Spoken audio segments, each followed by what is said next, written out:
आओ बच्चों, आपको एक कहानी सुनाएं। ये कहानी है पुराने ज़माने के दो दोस्तों की। दोनों कारोबार के सिलसिले में अपने हमसाया मुल्क गए। शुरू में उन्हें कोई ख़ास रोज़गार ना मिला, लेकिन फिर उनकी किस्मत जागी और उन्होंने कसाब का पेशा इख्तियार किया और गोश्त फ़रोख्त करने लगे। कुछ मुद्दत के बाद जब उनके पास रकम खासी जमा हो गई तो उन्होंने वतन वापसी का फ़ैसला किया। उन्होंने अपनी सारी कमाई एक थैली में डाली और वापसी की राह ले ली।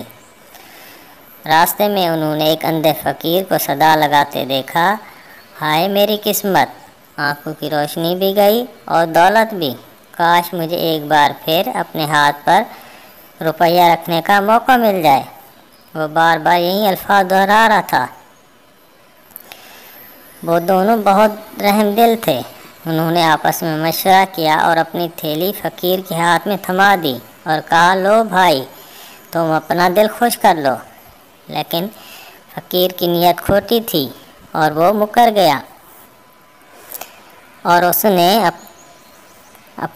वो पैसे उन्होंने वापस करने से इनकार कर दिया।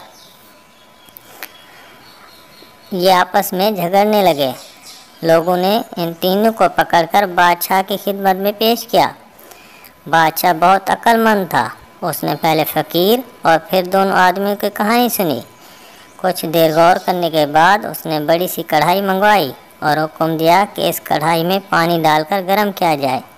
दोनों आदमी बादशाह का हुक्म सुनकर डर गए। उनका ख्याल था कि बादशाह उन्हें खोलते हुए पानी में डालकर मार देगा।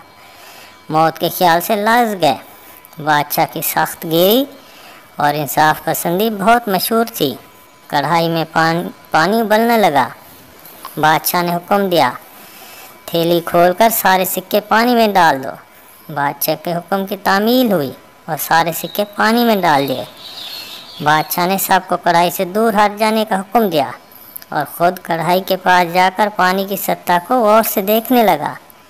थोड़ी देर बाद बादशाह वापस अपने तख्त पर जा बैठा। उसके बाद उसने हुक्म दिया, कढ़ाई का पानी गिरा दिया जाए, रुपया इन दोनों के हवाले कर दिया जाए। फ़कीर झूठा है, इसे कैद में डाल दिया जाए। बादशाह का फ़ैसला सुनकर दोनों आदमी खुशियों से खिलखिला उठे। शाही फ़ैसले के मुताबिक उन्हें उनका रुपया वापस मिल गया। दोनों बादशाहों को दुआएं देते हुए रुखसत हो गए। फ़कीर को कैद खाने में डाल दिया गया। दरबार में मौजूद हर शख्स हैरान था कि बादशाह को इन आदमियों की सच्चाई और फ़कीर के झूठ का कैसे पता लगा।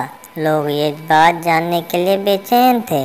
आखिर काजी ने हिम्मत करके पूछ लिया बादशाह से, हमने गर्म पानी की सतह पर गोश्त की चिकनाई को देखकर अंदाज़ा लगा लिया था कि ये रुपया उन दोनों आदमियों का है जिन्होंने गोश्त फ़रोख्त करके कमाया है।